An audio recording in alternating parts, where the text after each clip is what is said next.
Bonjour bien-aimés, nous sommes très heureux de vous savoir nombreux à l'écoute de notre émission Forum des moissonneurs, une association évangélique pour le salut des âmes perdues.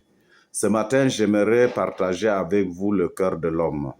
Vous voyez ici, c'est l'homme qui vit dans le péché, c'est pourquoi son cœur est très noir et il est rempli de ces péchés qui lui rend un peu qui sont représentés ici par les animaux et les oiseaux qui sont là. Donc vous voyez ici, c'est le paon. Le paon est un oiseau qui aime la vie de luxe, la vie d'orgueil. Donc cette personne-ci est une personne très orgueilleuse. Elle ne veut pas être dans l'humiliation, dans l'humilité. Voilà ce que cet animal, cette personne aime. Ici, c'est le chien.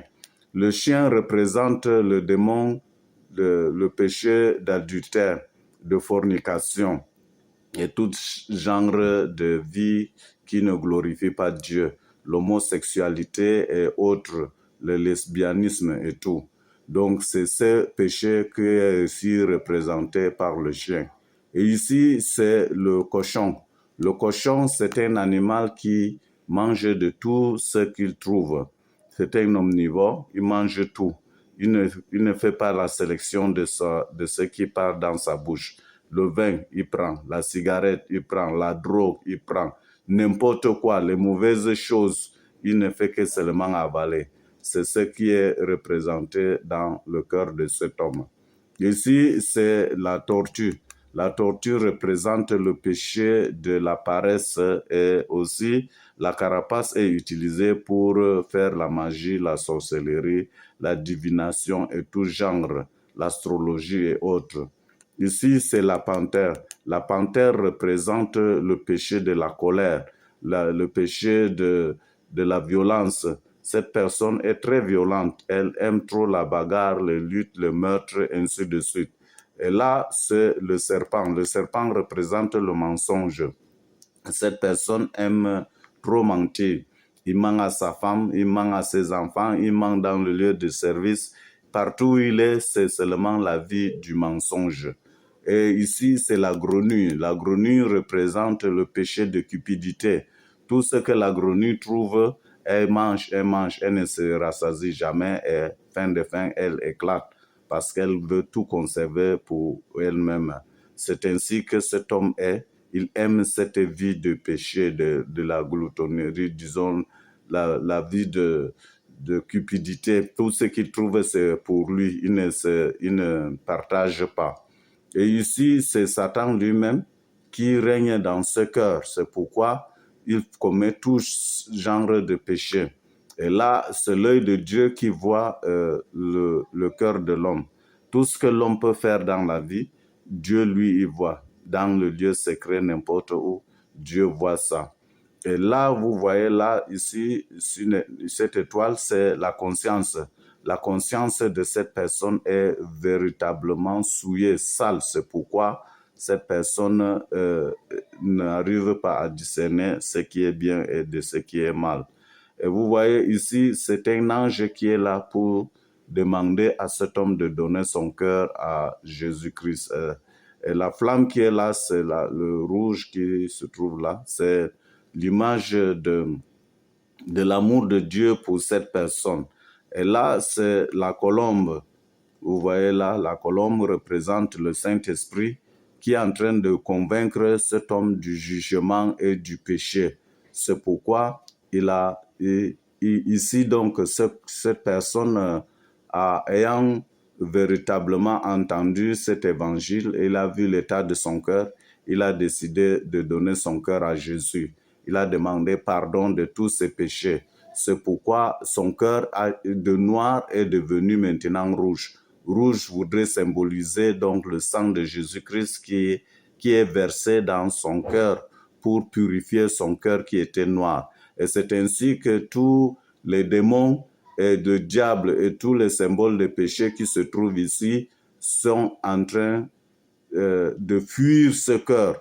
Ce cœur maintenant n'a plus de péché et il vit maintenant dans la paix et dans la joie. C'est pourquoi ici, son cœur est maintenant tout blanc. Son cœur est maintenant tout blanc. Ce n'est que Jésus-Christ crucifié qui se trouve en lui. Donc, c'est un cœur très, très, très béni en Jésus-Christ avec tous les fruits de l'esprit, ainsi de suite. Vous voyez donc ici cette image. Vous voyez ici la dernière image ici. Cette personne donc, après sa mort, voilà là où il part. Voici, le voici qui s'en va au ciel. Le voici qui part au ciel après sa mort. Les anges sont en train de l'escorter parce qu'il a gardé la parole. Voici le royaume de Dieu. Il part maintenant dans le paradis.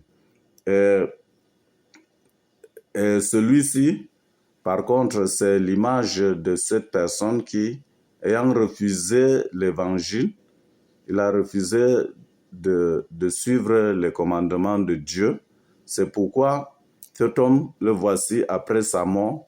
La mort est venue le prendre et le jeter dans la flamme ardente, là où se trouvent les démons, pour être jugés, pour être brûlés dans le feu, dans les temps du feu, d'éternité en éternité.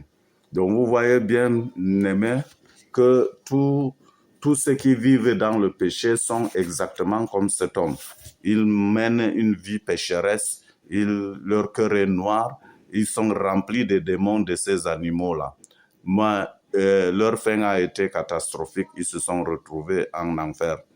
Bon, mais l'autre qui a gardé la parole de Dieu, le sang de Jésus-Christ l'a purifié, et le voici maintenant au ciel, dans la vie éternelle avec le Seigneur Jésus-Christ. Je voudrais vraiment aussi t'exhorter ce matin, si tu vis dans cette situation de péché, repens-toi, demande à Dieu pardon.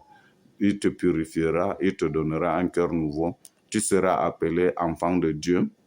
Et quand la mort viendra, ou bien l'enlèvement arrivera, tu seras auprès du Seigneur d'éternité en éternité, dans la joie et dans la paix, pour toujours, pour l'éternité. Je t'invite vraiment à prendre ta décision dès que tu vois cela. N'attends pas demain, parce que tu ne sais pas ce que demain te réserve. Donc, je te conseille vraiment de prendre l'engagement dès maintenant pour suivre Jésus-Christ, ton Sauveur, qui est véritablement le chemin, la vie et la vérité. Que le Seigneur te bénisse. Et si tu as besoin de quelques informations, mon adresse est là en haut. Vous pouvez m'appeler ou me faire un WhatsApp. Que le Seigneur vous bénisse. Bonne journée.